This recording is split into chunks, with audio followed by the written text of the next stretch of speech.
ya, kalau males olahraga atau mager, akibatnya tadi tuh insomnia, kemudian tubuh dan tulang jadi lemah ya, Lemah, dokter. kemudian obesitas juga. Dan pokoknya sangat banyak dampak negatif kalau kita males nih. Nah, makanya tadi kita udah ngebahas tentang jalan kaki, termasuk jalan kaki di mall nih dok. Nah, itu pertanyaannya dok ya, Ya. apakah jalan kaki di mall itu dianggap sebagai gerakan olahraga? Dan apakah memang bermanfaat dok? Silakan dok. Jadi ada jawabannya ini Aduh, tergantung ya. tergantung tujuannya apa? Tergantung bagaimana orang itu berjalan di dalam mall. Oke. Pertama, kembali lagi ke yang kita infokan yang sebelumnya, bahwa kita menghitung jalan kaki itu sebagai sebuah aktivitas aerobik kalau dia dilakukan sekitar 15-30 menit. Ya. Orang bisa di mall bisa 3 jam, 4 jam, Betul. iya benar. Ya. Cuma apakah dia mencapai kecepatan yang kayak 100 meter dalam 1-2 menit itu?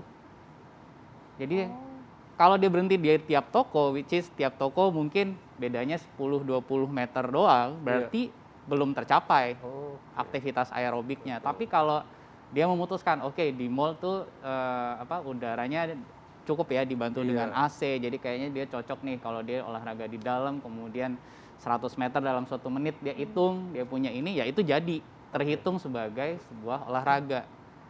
Tapi kalau tiap toko berhenti, ya itu nggak dihitung sebagai olahraga.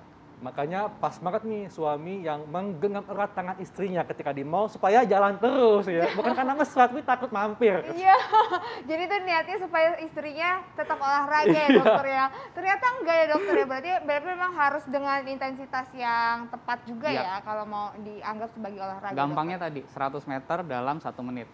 Hitung tuh, 100 meter dalam 1 menit selama 15 menit. Iya. Bisa disiasatin kan, di mall 15 Betul. menit dia jalan kayak gitu, sisanya dia belanja kan bisa. Ibu-ibu bisa sisatin kayak gitu. Iya. Tapi ini ada pantun nih dok. Ini Apa, pantun dokter? buat semua deh, buat Intan juga nih ya, buat ibu-ibu juga nih ya. Jadi gini bunyinya nih ya. Ke Singapura main gasing. Asik, cakep. Karena lelah, ku duduk di atas bangku. Kukira diriku pusing, ternyata dirimu jalan kaki di pikiranku. Dokter. Nah, kalau itu olahraga bukan ya, dokter ya? Dokter, ini langsung aja kita ke fakta dan mitos yang berikutnya, dokter ya. Ini bahwa katanya olahraga ringan, termasuk jalan kaki, katanya dapat menurunkan risiko penyakit diabetes. Ini fakta atau mitos, dokter? Fakta. Fakta. Ya. Hubungannya gimana tuh, dokter? Risiko diabetes atau pada mereka yang pre-diabetes untuk berkembang menjadi diabetes itu turun 30-40%. Kalau mereka yang rutin melakukan aktivitas aerobik 15-30 menit sehari, termasuk jalan kaki yang tadi. Iya. Jadi yang terjadi adalah perbaikan kadar gula darah. Kadar gula darah yang diamati pada orang-orang yang melakukan penelitian itu kok turun ya. Iya. Kemudian sensitivitas insulinnya menjadi lebih bagus, sama berat badannya juga ikut turun. Betul. Gitu. Oke. Dok, ini mungkin masalah yang dihadapi oleh para bapak-bapak yang nonton ya, ya ibu-ibu juga yang mungkin suka pusing nih ya, pusing jengkel sama suaminya nih. Kenapa Dok, tuh? fakta atau mitos dok ya, rutin jalan kaki dapat meredakan disfungsi ereksi. Nah, ini fakta atau mitos dok? Fakta. Fakta. Dan poinnya cukup tinggi ya. Ayo bapak-bapak jalan semuanya. Poinnya cukup tinggi, jadi meredakan pada mereka yang sudah didiagnosis oleh dokter mengalami disfungsi ereksi, jadi kayak akan terkoreksi sekitar 40% lebih bagus lah, dibantu dengan pengobatan. Ya, pengobatan nggak hanya minum obat, tapi juga terapi lain yang disusun oleh dokter yang menterapi disfungsi ereksi itu, tapi juga mencegah, juga ikut mencegah. Betul. Karena kan kalau jalan kaki, maka diharapkan kualitas pembuluh darahnya itu menjadi lebih baik. Betul. Dan alasan kenapa seseorang bisa disfungsi ereksi itu karena pembuluh darahnya kurang bagus. Betul. Kalau ini diperbaiki, maka risiko disfungsi ereksinya jadi turun. Betul.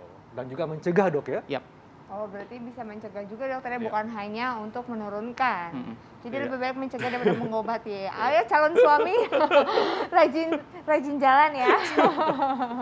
Nah dokter, ini ada fakta dan mitos berikutnya dokter. Ini katanya berjalan kaki secara rutin dapat mencegah osteoporosis. Ini fakta atau mitos? Lagi-lagi fakta ya. Fakta. Iya. jalan kaki dan juga aktivitas lain seperti jogging itu membantu memadatkan, menjaga kepadatan tulang. Iya. Udah. Kalau dia mager, maka ditemukan risiko terjadinya osteoporosis itu menjadi 30% lebih tinggi dibandingkan mereka yang aktif berolahraga. Iya. Maka kalau mau cegah osteoporosis, lakukanlah olahraga termasuk jalan kaki. Oke, Dan jadi itu tentunya bisa. dikombinasikan dengan pola makan yang sehat Pola juga, Dok, makan ya. yang sehat, cukup kalsium, cukup vitamin D. Indonesia ada ikan, ada matahari. Mungkin Iya. sekarang lagi musim hujan ya. Terus kita kombinasikan dengan olahraga aerobik. Oke.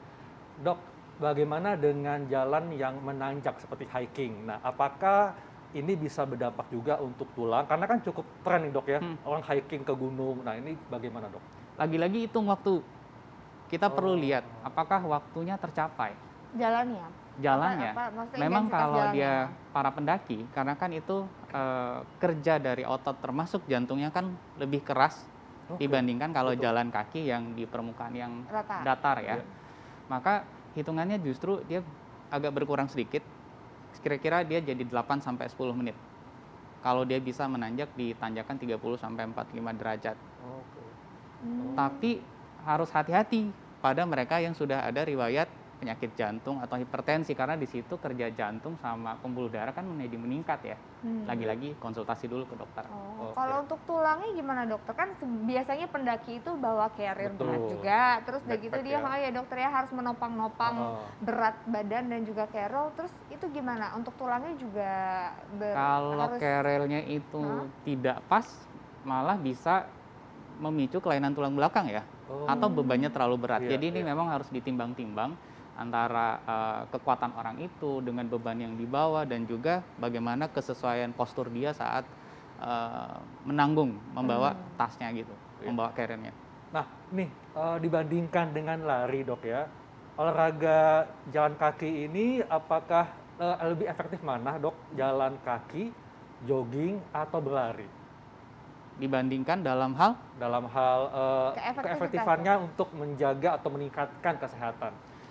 kalau seseorang itu sanggup untuk misal dia lari atau Ah. jogging, maka itu tentu lebih baik ya. Oke. Tapi seperti yang saya infokan di awal, kadang-kadang orang tuh butuh titik untuk mulai. Iya, betul, betul. Ya kan, daripada mager Iya. cuman duduk di sofa sambil nonton, sambil makan gitu kan. Mungkin dengan jalan kaki adalah starting point yang bagus. Betul, betul. Nah, nanti selanjutnya dia akan evaluasi, oh saya sanggup nih kalau saya lakukan jogging kayaknya. Iya. Maka ditingkatkan. Oh saya bisa lari.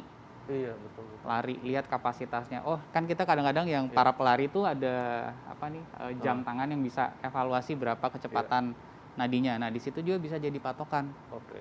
Iya. Dok, kalau untuk lari dan bersepeda mungkin kita sudah cukup tahu mengenai batasannya. Nah, apakah ada orang yang sebaiknya dibatasi atau dihindari untuk berjalan kaki? Apakah ada kriterianya, Dok? Mungkin lebih kita lihat fungsi jantungnya, itu Oh. dulu. Selain mungkin kalau ada osteoartritis atau orang-orang bilang sering kayak asam urat ya, padahal sebenarnya bukan asam urat yang salah, tapi memang bantalan sendinya udah mulai berkurang.